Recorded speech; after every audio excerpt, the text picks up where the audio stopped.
Hey everybody, welcome back to Intentional Carnivore and DC Learning to Live.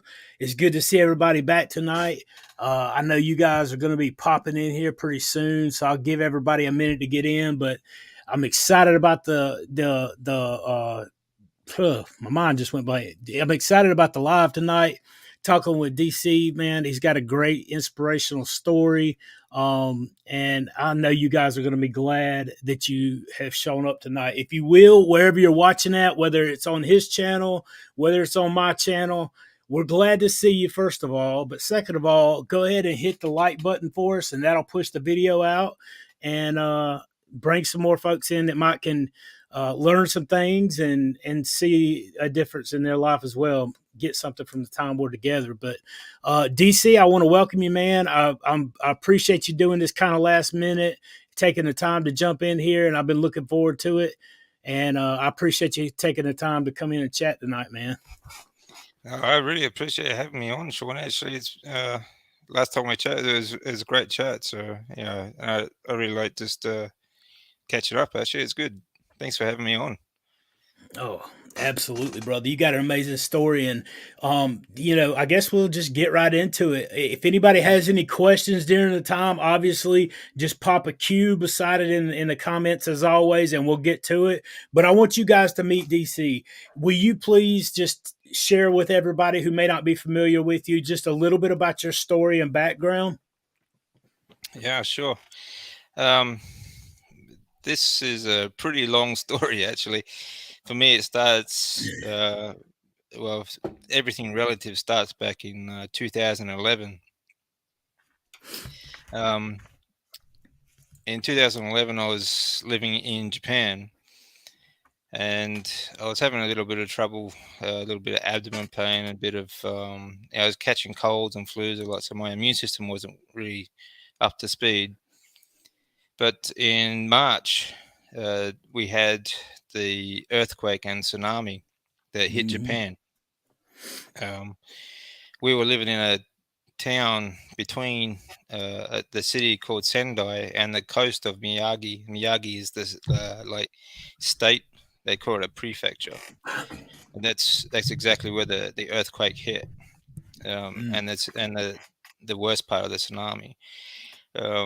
There's also people might remember the Fukushima power plant. We lived about 80 kilometers just north of that. So we spent that year trying to rebuild. We spent quite a bit of time trying riding around on bicycles, trying to find food and water and things like that. And I was really struggling at that time because I had some health issues going on.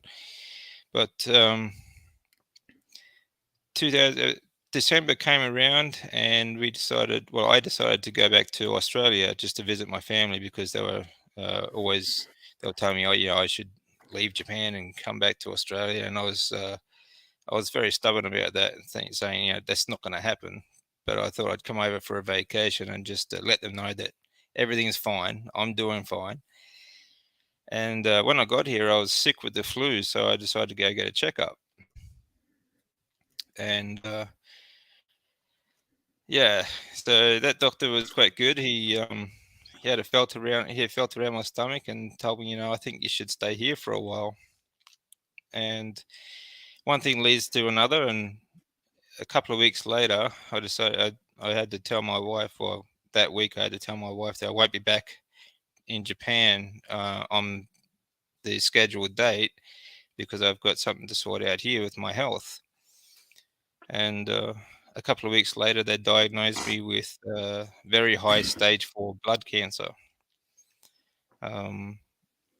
So it's a type of lymphoma. It's called follicular lymphoma.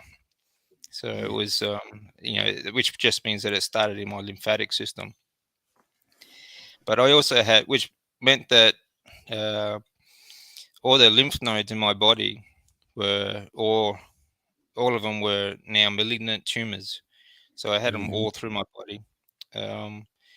Plus, I had one large tumor wrapped around my aorta, the middle of my aorta. So this was actually quite big. It was about the size of a football, Oh and I wow. was quite small and lean at the time. So this tumor was crushing all the organs around it, and it crushed my left kidney, and my right kidney was down to 12% capacity. So this left me with, there was, I mean, it was either my kidneys were going to fail or the cancer was going to kill me. It was kind of a race between which one was going to do it.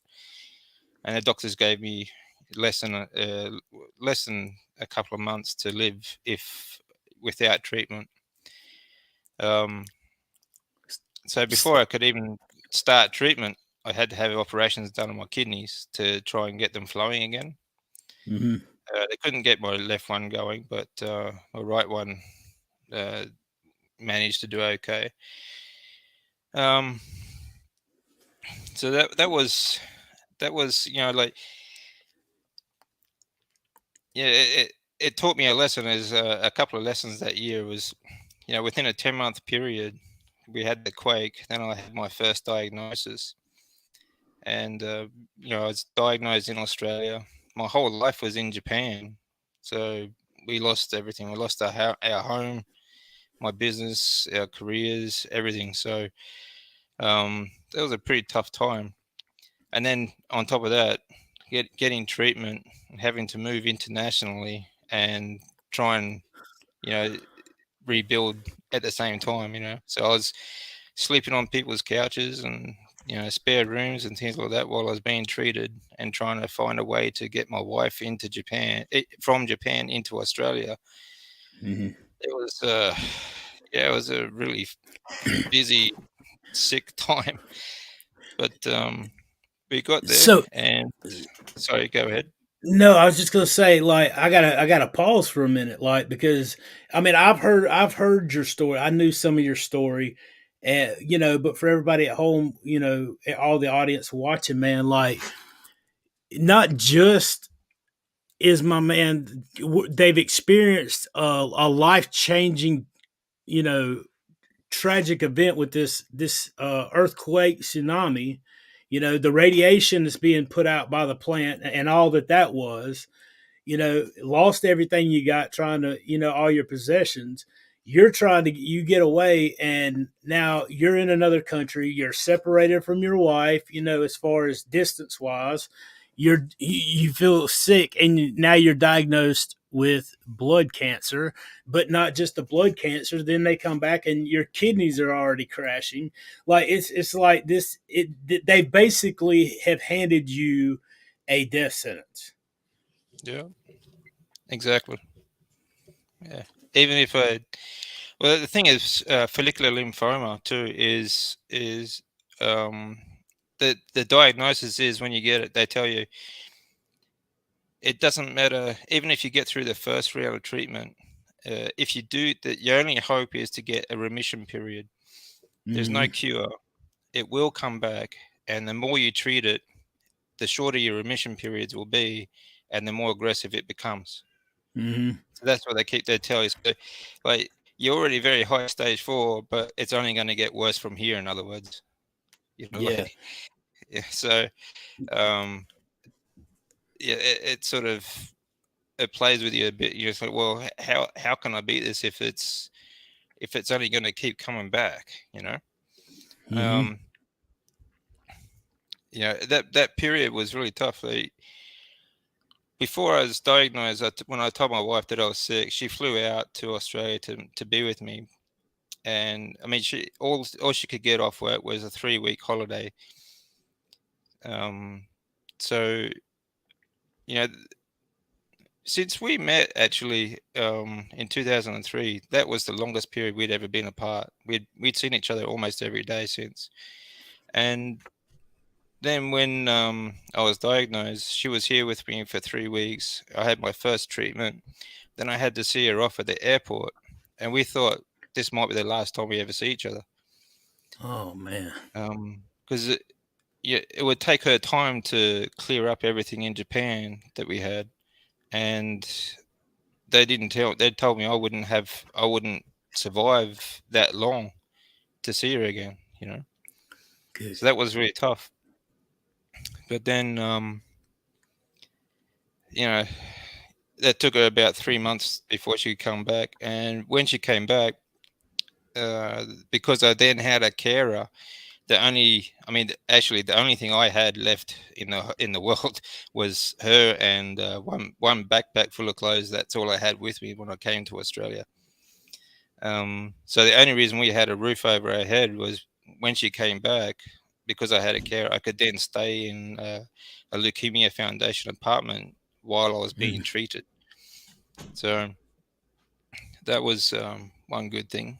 And then I went through what was called RCHOP, and RCHOP is extremely heavy dose chemotherapy, and that was really brutal. That was absolutely brutal.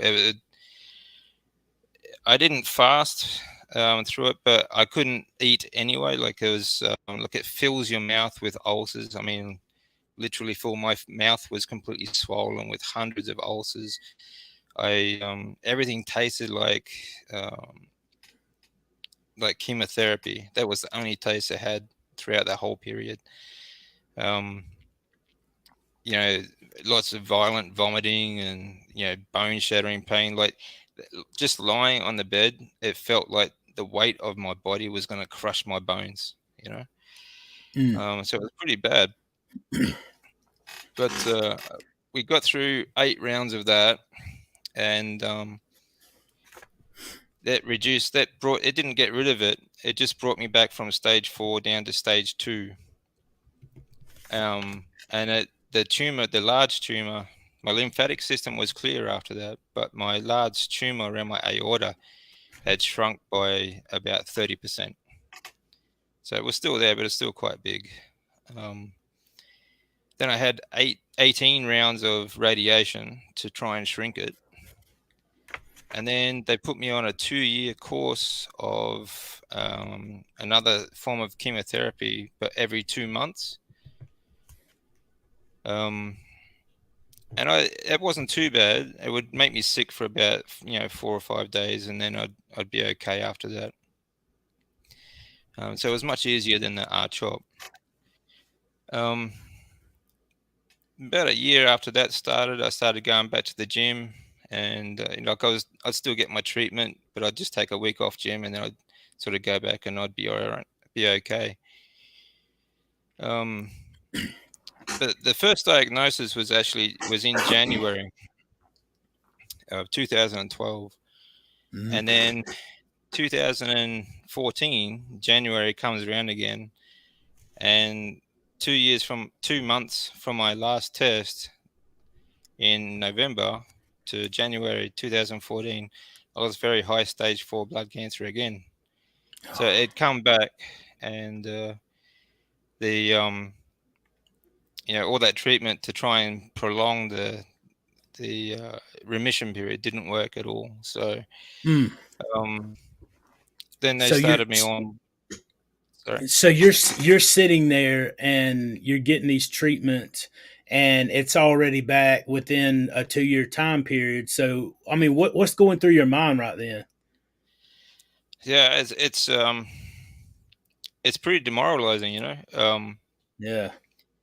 You know, I was starting to feel positive again. I was back in the gym, even though I was still being treated every 2 months. Um, I was thinking, at least I'd have a remission period of at least a few years. They said maybe longer, but then it comes back, 2 years to the day of the first one, and you start to think, well, there's just no getting around this. There's no beating this, and you start feeling a little bit defeated. Um, but yeah, I mean, it just went downhill very quickly from there too. It just got worse. The the next lot of treatment they put me on is called bendamustine, and they said it was much easier than the R-CHOP. It's not as much pain involved, and it should be just as effective. Um, and so I said, well, I didn't really have much choice, so let's give it a go. And within the first one, the first treatment almost killed me with like, it just sent my fevers go skyrocketing. They couldn't control my fevers. So actually, I had that treatment and I went home and I was just going to sleep it off because I thought, I just it's so hot. I was sick and just like normal chemo. But my wife called an ambulance because my fever just kept going up, escalating, and Hmm. which is lucky she did because otherwise I wouldn't have made it through the night. Um, so that put me back in hospital for a few nights, and they said they had it sorted out. But the next treatment did the same thing, and then it started filling up my arms with really long, thick blood clots. So Hmm. the next couple of treatments, both my arms were full from almost right up to my shoulders, right down to my wrist, and it kind of looked like those 3D road maps you see. It looks like Hmm. all the veins were just sticking out. Like it was crazy. So then they decided to put a port in my chest to just feed it straight into my heart. And at the time, I was a bit concerned because it just filled up both my arms. So what's it going to do to my heart? Right. Yeah, Yeah. that's crazy. So, um, but again, the choices weren't really there. So we kept going, and we got about halfway through it, and we had scans because we have these update scans to see if it's affecting the cancer in any way. And it Hmm. hadn't done anything, so it's just destroying everything. But it's actually the cancer itself is still developing. Hmm. But of course, they still went out to 8 rounds, and then at the end of that, it hadn't done anything. So we had to do a stem cell transplant, and that just went, it's like out of the frying pan into the fire sort of thing. And they put in another line into my heart. It's called a CV line, and it's two tubes they put in directly into your heart, and they hang Hmm. out. They got two little connections for the chemotherapy to run through. So the plan was to run the chemotherapy through these two tubes for 24 hours at a time for 7 days straight. Um, we got to day 3 and they had to pull the CV line out because it had an infection in it. Mm. And from then on, they just couldn't keep me stable. I was up and down, and they had to run it through my arms, and I still had clots in them. Um,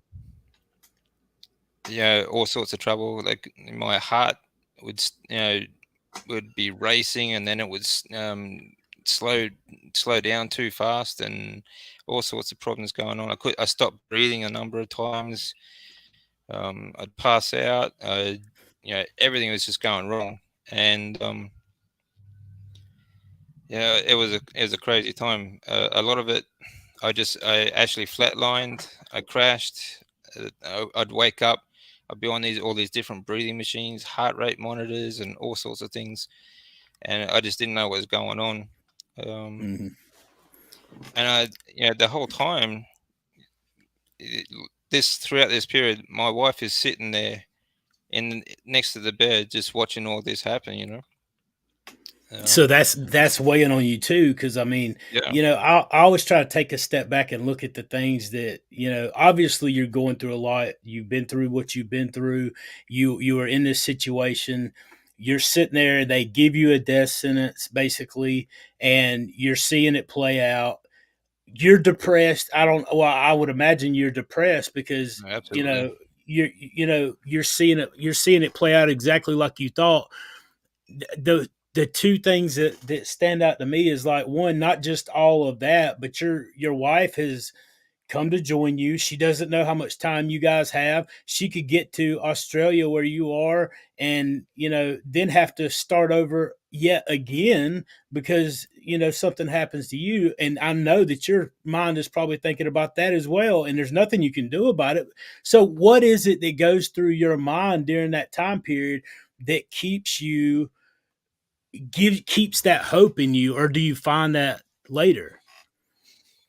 Um, well, at the time, just while I was going through the transplant, just seeing her, just seeing her next to me, that's what sort of kept me going. Um, like through that 5 weeks that I was in for the transplant, she'd get up early in the morning. She'd prepare some food for me that if I could eat, then um, she would bring it in for me. She'd catch a bus because she can't drive. Catch a bus into the hospital, sit there all day long until visiting hours were finished. Then she'd go home, go shopping, and do it all again. She did that every single day. You know, she's incredible. I when I was first diagnosed in 2012 January, I told her, I gave her away. I gave her some options. I said, look, if you want to stay in Japan and just forget about me, that's fine. I understand. Just get on with your life. Yeah, and I did. I completely understood if she wanted to do that. Because she'd have to give up everything to come here to look after me. Her career, her lifestyle, her family. Um, and I said, look, maybe if I can beat this in a year's time or something, I could go back to Japan. Maybe we could, reconnect then. Um, so I didn't want to be selfish about it. I didn't want to say, look, you have to do this, you have to come and help me, sort of thing. That's just selfish. So, and I completely would understand if she wanted to do that. Um, but But she she did. gave it all up. She loved you. Yeah, that's Yeah, well, real love, man. yeah, she just told me to stop being stupid and didn't even think about it. You know, she That's didn't a even good think about woman. it. That's a Yeah, good she's woman good. right there, man. Yeah. So this was, yeah, and going through that transplant, just seeing her there with me was, yeah, it would lighten my heart. It really Hmm. would. But after that, I mean, it was a real struggle getting through that. I mean, there was a couple of times they didn't think they could bring me back. They had a lot of trouble trying to keep me stable. And a lot of things happened that month, but eventually I got out of there, and then it was just years of bedridden. I couldn't move.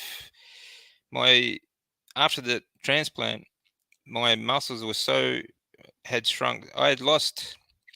Well, actually, going into it, I put on a lot of fat because they give you a lot of steroids, while you're going through Hmm. chemotherapy. And this is a crazy thing, like um, they feed you all sorts of horrible nutritional advice and nutrition. The food is all sugars. Hmm. It's all carbohydrates, and fill you with full of the medications. A lot of them are steroids, which raises your blood sugar and stuff like that. So basically, what they're doing is they're destroying your body, making it impossible to fight, and feeding the cancer with the At the sugars. same time. Yeah, at the same Hmm. time. So basically, you're fighting the treatment as well. It's not just. I Hmm. mean, if you listen to people like Professor Seafried and others, like Hmm. most people actually die from the treatment rather than Hmm. a disease. And that was what was happening. I think for me too is they were feeding the cancer and destroying the body, so I couldn't really fight. So you really have to fight the treatment as well. Um, but going into it, I was a little over 100 kilos, so about 240 pounds or so. Hmm. And afterwards, after the transplant, I had lost 42 kilos, so about 100 pounds in just a couple of weeks. You know, um, and my muscles had shrunk and were so dry and brittle. They were really brittle. It felt like every movement was going to just tear them apart. The bones were brittle, dry. It was just. it was so hard to move and painful. It was really painful. Um, so at the time we had just moved into a tiny studio just a couple of weeks before the transplant, because we had to move house again after um, the Leukemia Foundation, and all we could afford, obviously, was this tiny little studio apartment that was close to the hospital. And I mean, literally, it was 2 steps from my bed to the bathroom, and I couldn't Mm, even do that, without a walker and without help, you know. Um, so, and after this was the second time I'd been diagnosed, and they keep telling you it's only going to get worse from here. It's like it's really demoralizing when you think, well, there's absolutely no way I can beat this. There's nothing I can do about it. I don't want to go through more of this. How much more mm-hmm, pain can I put up with? How much more of this treatment can I put up with? mm-hmm. So it gets to the point where you just think, well, yeah, shit, just get it over and done with. Yeah. I was thinking, just let me not wake up one morning, just get it over and done with, or someone please just put a bullet in me, like Mm-hmm. just get it over and done with. I was Yeah. over it, you know. And yeah, it's really hard to come back from that. It's especially when they keep telling you it's only going to keep coming back and it's only going to get worse. Mm-hmm. What do you have to look forward to? You Yeah. know? And then you start telling yourself all kinds of things. When you're that depressed, Exactly. you've got that much going on, your hope is gone, you don't see a way out, there's no improvement, there's nothing in the world to look for. You had your wife, I had my wife, and I had my kids. Like when I was in that situation, at the same time, there's a weight. And even though you've got those things, if it wasn't for my wife and kids and my relationship with God, there's no doubt I would not be here. That was what I held to. Like, Yeah. how are they gonna, like, they still love me despite the fact that I'm in this situation. And like, that's the only thing I have left to cling to. And I know, and I start crying out to God. God, you got to show me a way out of this, because I don't know. So what is Yeah. that? What was that point for you? Like, what was it that you were hanging on to? What was it that turned that around for you? And at what point did you see that way out and start moving that direction? Yeah. Well, looking back, there's always that point in there. There comes a point where you just think, like, I've got to try something, because anything is better than where I am right now. Like Yeah. anything has got to be better than this situation. So I've got to do something, you know. Um, and it's not like one moment. This is something that it sort of builds up to. So Hmm. I mean, so much happened, honestly, like so much happened. But eventually, I got to the point where, um, so I found I was really having difficulty breathing. I was, like I was stuck in bed. My muscles were so tight and contracted that I couldn't move them. So I had to teach my muscles how to move again, and I had to get them um, contracting and expanding and stuff like that. So I actually started by doing deep breathing. Well, I was trying to deep breathe. For me at the time it was deep, but of course it got better. Um, that helped actually mentally as well, helped me get a little bit more positive, because I started noticing that I could still do things. I could still do something, you know. Hmm. So you have a little win, and it becomes okay. I can do this, so let's see what I can do next, sort of thing. Hmm. Um, Ride and that it's sort momentum of, just a little bit. yeah, that's right. And each time the little wins get a little bit bigger and a little bit bigger, and it progresses from there. Um, at the time I didn't really much notice, but looking back, throughout this period, I found myself craving meat. I'd never craved meat in my whole life. Mm-hmm. When I was growing up as a kid, we never had enough food in the house. Half the time, sometimes it didn't have any food in the house, but we never had enough meat. But I never actually craved it until this point. And there'd be points where some nights where I'd get up in the middle of the night and I'd cook like a kilo of meat and just devour it. Like it was gone in a matter of minutes, and the body just sort of soaked it up like a sponge. You know, Mm-hmm. um, and for a time that meat made me feel a whole lot better. So I kept eating a lot more meat. Did you know I was anything still about carnivore at that time? No, no, I hadn't heard anything about that at all, and that's actually fairly recent, only last year. So, um, I just naturally started progressing to a more meat sort of diet again. I did adhere. I was still, I mean, I was trained as a strength and conditioning coach, so I was still thinking, you still have to have your macros. You got to have your veggies and your fruit and your grains and stuff. But it was always a very small part of the meal. The meat was the bigger Mm-hmm. part because I figured like, what's it gonna do? Give me a heart attack? I mean, like, bring it on. You know, Right. you So know, what? like, I'd rather go quick than that slow, painful death of more chemotherapy. Yeah. So it really didn't Mm-hmm. bother me at all.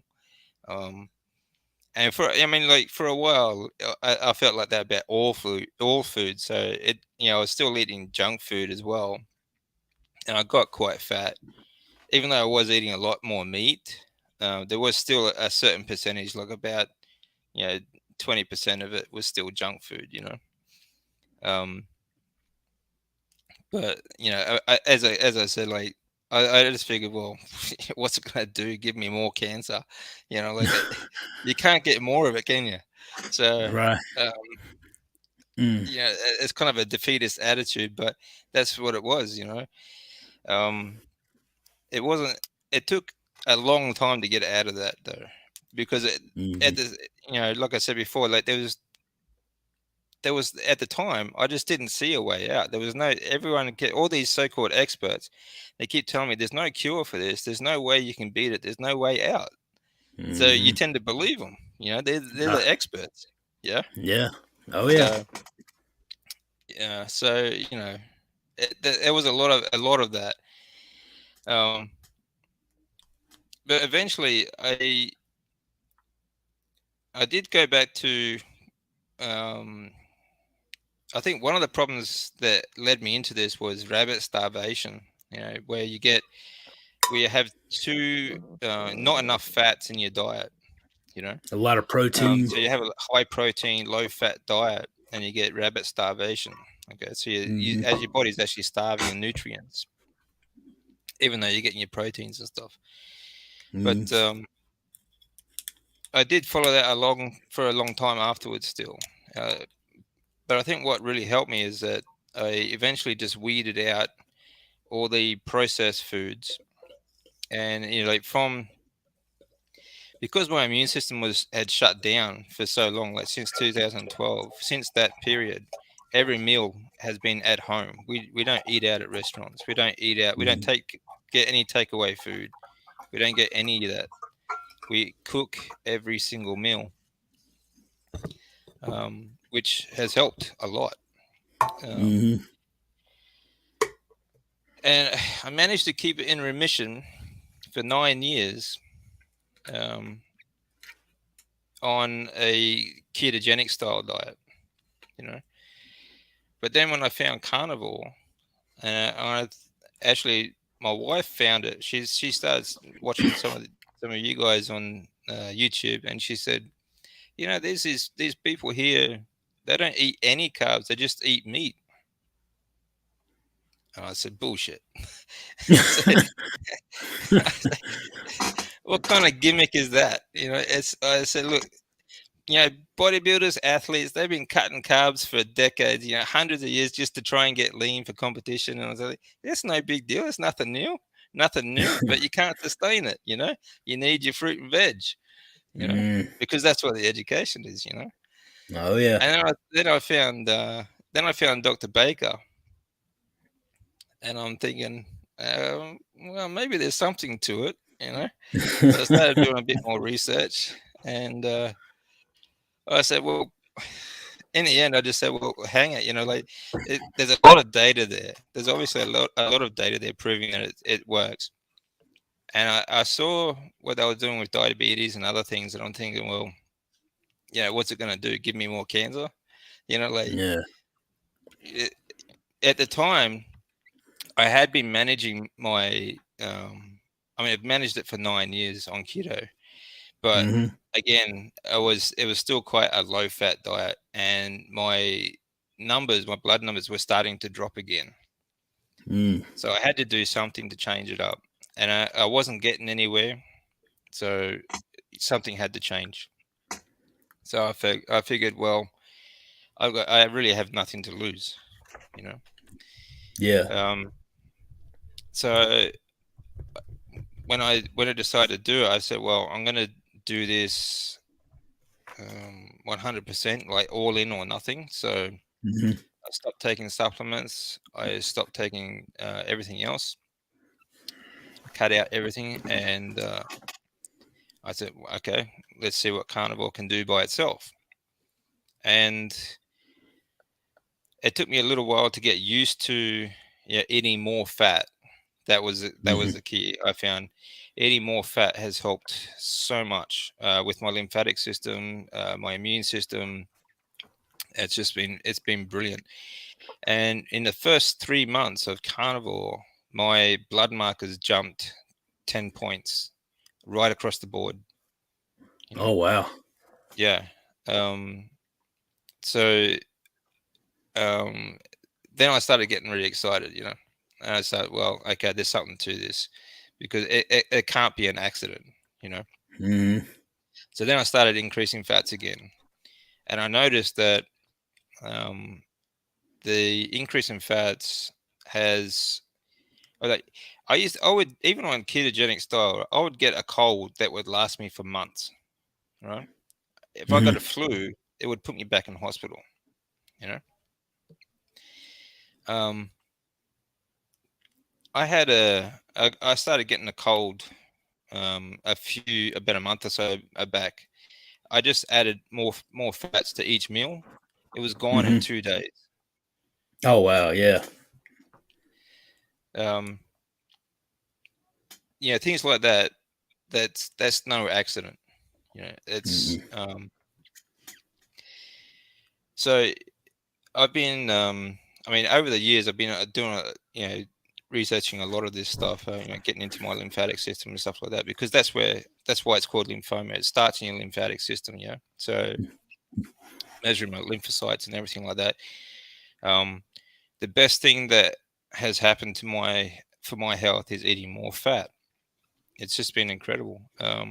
And I haven't had a GP, like a local doctor, for the last 4 years, because I have a very deep distrust of them here at the moment. After seeing some of the things they've been doing, Mm-hmm. and I just look at them as pharmaceutical sales reps at the moment.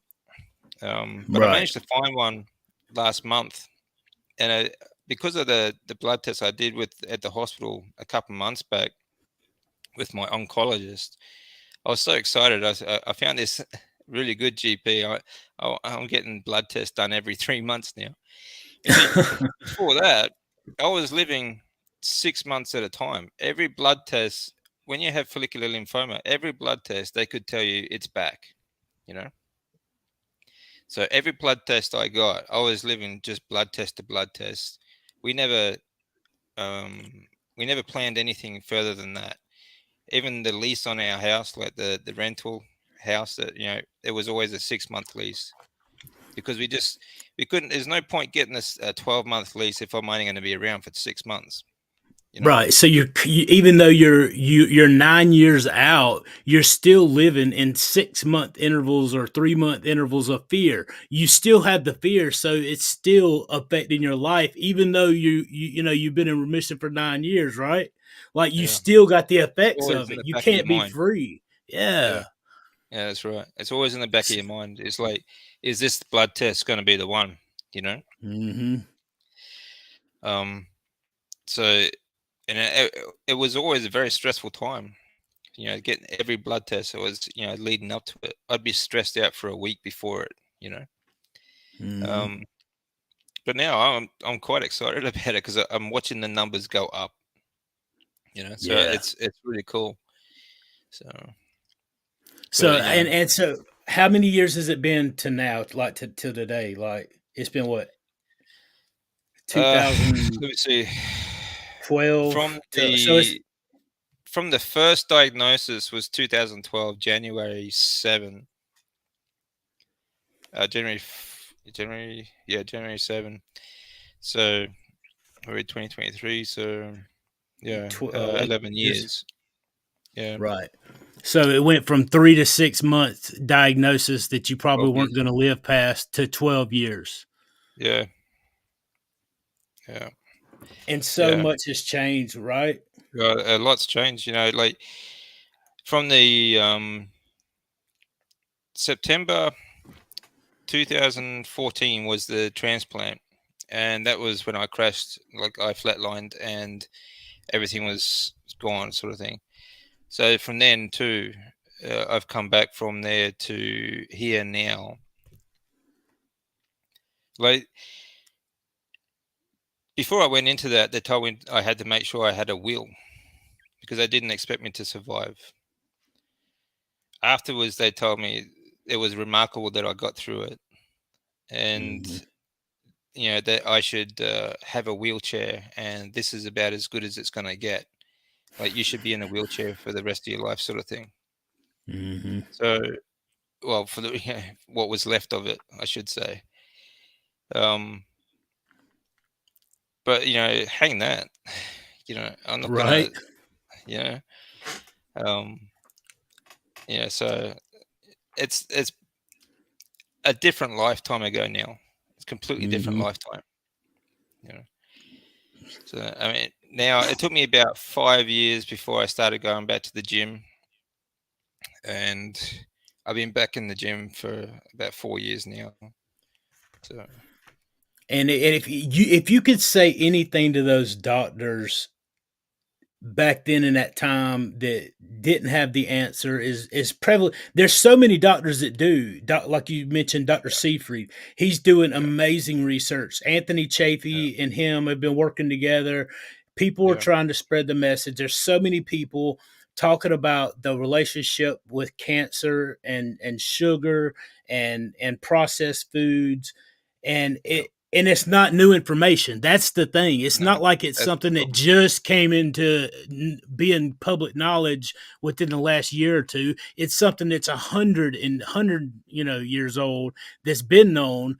But at the end of the day, oncology and cancer is big business, just like diabetes, just like big pharma, just like big food, just like all these other greedy corporations that continuously to try to kill us slowly and suck the life and money and everything else out of us the whole entire time.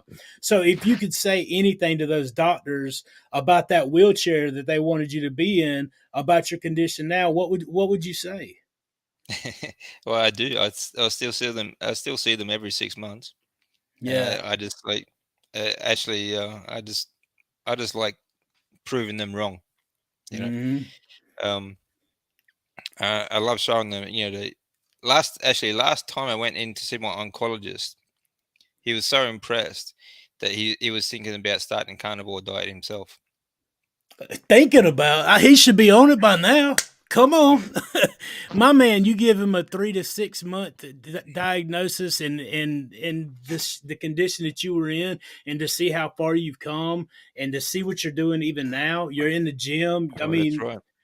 I mean, what does a normal day look like for you right now? Like eating wise, gym wise, stuff like that. Well, my normal day would be I get up, um, I do some breathing exercise in the morning. I get ready, have breakfast. Some days I'll have breakfast. Sometimes I'll just go straight to the gym, fasted.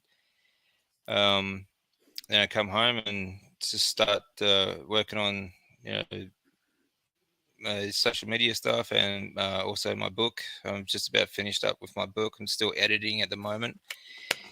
Um, so there's that's pretty much the routine, and we try to get out and try and spend as much time outside as I can as well. I love, especially now we've just recently moved, so we just a short walk to the beach. So it's a very big difference at the moment. It's from, I mean, like the original diagnosis, okay, like, so you got like, 2, 3 months on the outside, like 12 years later to here, so much has happened in between.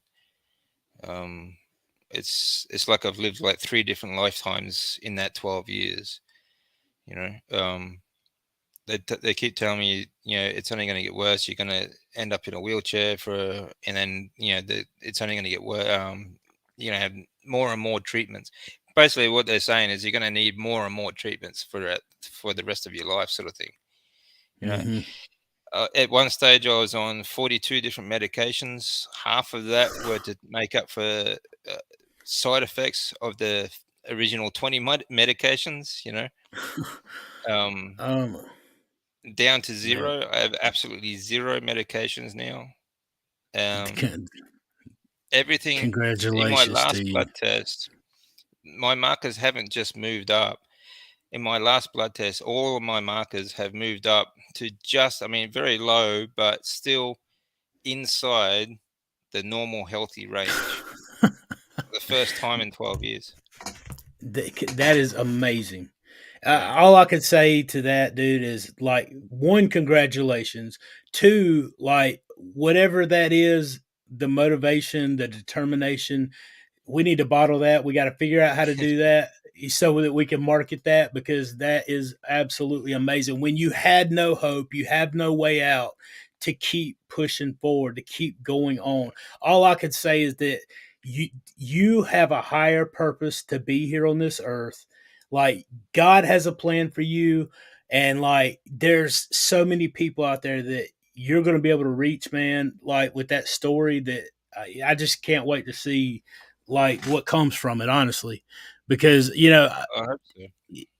Yeah. you can't it's hard to understand once you, like, I know how I feel, coming from 3 years of depression and living in that time period for years, and for years not wanting to wake up the next morning. So the mind change in me is, a lot of the things that used to bother me before that 3 years, a lot of the way that I used to see things before that 3 years, a lot of the ways that I used to deal with things before that 3 years are completely and utterly different. My perspective and outlook on life is so different. And like, seeing that, I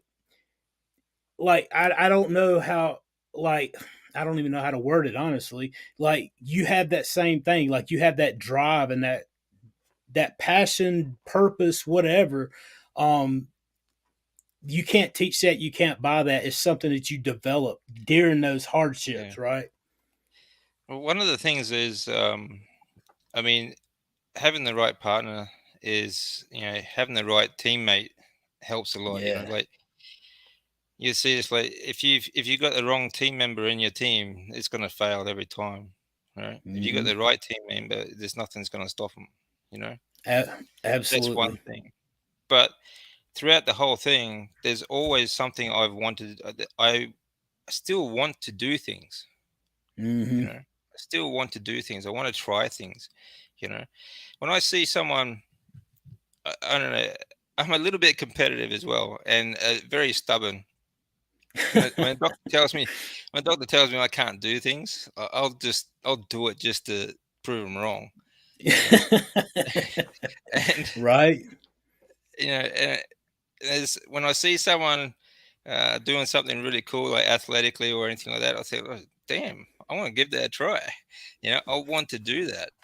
You know, there's always that's always in me. That's always in there. That little piece of me is like, I know a lot of people will say, look at these people and say, damn, that's impossible. How do they do that? So I don't look at it that way. I look at it as shit. I'm gonna try that. I'm gonna do Hmm. that. I want to try that. That looks like fun. You know. Yeah. Um, so there's that part as well. But again, like I'm nothing special, and this is what I want people to understand is that I have literally come back from death's door Hmm. and been through. I've been through losing everything I had worked for, and not just that, losing my health at the same time. The I just want people to understand there is nothing stopping you from fighting back. You know, you can come back from anything, and as hard as it feels at the time, there are always better times ahead if you just get up. You know, if you Absolutely. can, yeah, if you can get up and keep walking, I guarantee you there are just around the corner that you're going to have better times. Okay, I agree, and I agree with what D says. You are special, bro. Like that's a special characteristic because there's a lot of people that I say the same thing. There's nothing special about me, but that is special. It is special to have no reason to keep going and yet to do it and to show people and set an example for other people to see to follow. And that to me is special. And I felt honored to have you on and be able to talk with you, and for you to have me with you, talk with you and share thanks. my story as well. That is special, man. And we need more people like you that will set those examples and show people that, like, learn your struggle, learn what you decide to call struggle, because what a lot of people call struggling is not struggling.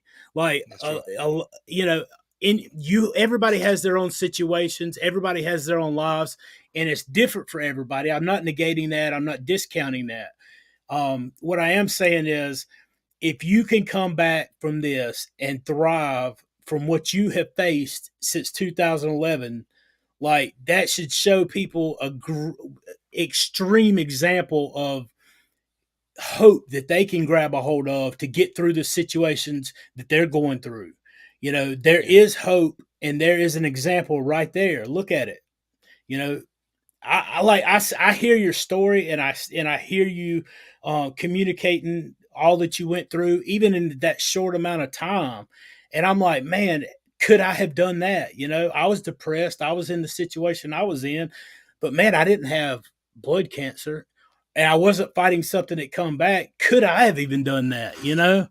And I think that is extremely special, and you definitely set an example, and are going to give hope to a lot of people, man. That's huge. Well, I hope so. I mean, I want people to see that. You see, I've seen a lot of people give up before. Hmm. You know, after the tsunami, yeah, a lot of people lost their lives in the tsunami and the quake itself. But a lot of people took their lives afterwards because they felt they had lost everything. Hmm. My sister, my oldest sister, she took her life when I Mm. was a lot younger as well. But they gave up because they couldn't see a way out. It was honestly, it was a small thing, you know. It was a pretty small reason to do it. Um, but if you can see that, people can go through enormous adversity and still come through it.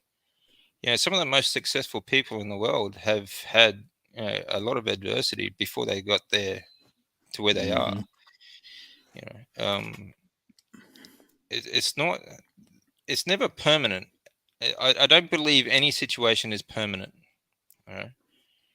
So you know you can you can get out of it. I really Pain's believe that. not permanent. That's right. Yeah, The yeah, pain. pain Yeah, is not. pain. pain is hard to deal with at the time, and especially when it goes for years at a time. Mm-hmm. Um, and believe me, I know, long-term pain is very demoralizing. It's very depressing. Especially when you're in the hospital system, you have absolutely no dignity left. But Mm-hmm. it doesn't last, and you do forget pain. I don't. I don't. I can remember what it was like, what I felt like, but I can't remember the pain itself. You know, Mm-hmm. because it is. It's just something you forget. Your body does Mm-hmm. heal. Especially now. Like I'm on the carnivore diet. This is a healing diet. This is to me. It is absolutely just is a medicine. You know, and I wonder. What would it be like if you were on the proper human diet from birth right through life, eating lots of fats and meat? I think the rest of the world would be moving in slow motion. Mm-hmm. You know, Oh, absolutely. I agree. We'll go see what is it, Beckett and Bonnie, Dr. Barry's kids. I know they've been feeding. There's many others in this in the community that are doing the same thing. I think it's going to be interesting to see some of those that are eating a proper human yeah, diet basically their whole life. absolutely. See how they're thriving and see the lack of metabolic disease and issues that they have to face that a lot of us are facing. Uh, Well, see, this is all part of it too. I believe this is the great awakening for humanity. What we're going through right now, we are all mhm, finally waking up to the just evil that's running the world at the moment. But this is part of it. People are waking up to a better health. You know, mhm. and this Oh, is one way to absolutely. fight back. If we can be healthy and take away the dependence of drugs and Hmm. these corporations, they can't survive. You know, Absolutely. Well, this is the way. we're doing it all over the world, from Australia to Japan to Europe to America to to Spain and Canada and Yeah, Russia and everywhere else, man. And that's the thing. It's not just an American problem or just an Australian problem or just a white problem or just a black problem or just a high society high class problem or a low poverty stricken problem. It's a worldwide problem. And the that's right. only way that it's ever going to change is for people to stop listening to those who their whole idea is to be divisive, divide us, and so they can continue to conquer us and believe the lies that are being forced down our throats from the government, from the, big pharma, big food, whatever powers that be, and fight even the desires for the things that you've been addicted to and the addictions that you faced or whatever. Also fight the adversity and the circumstances and the depression that comes along with it. Whatever it takes, you fight, you stand up, because get involved with community, because together we are going to be stronger. And I assure you that by doing this, setting examples for people to follow and sharing the truth with people is definitely going to leave this world a lot better place than we found it. It may not be completely changed in our lifetimes, but it will be ahead of the game in a good position and a good start going forward for our children to pass Right. it on. Yeah, exactly right. Yeah, and we can make it. We might not be able to change the whole world in our lifetime, but we can change our world in our lifetime. We can Yes. change our life. Mm-hmm. And that's how we do it. You know. Absolutely. And Army, I got to speak with Dr. Barry, and I'm trying to make a clip out of Dr. Barry and Kelly Hogan conversation that we had on the 24-hour live a couple weeks ago. It's just so inspiring to hear, the people at the top of the, this space that we're in, who are just as passionate as we are.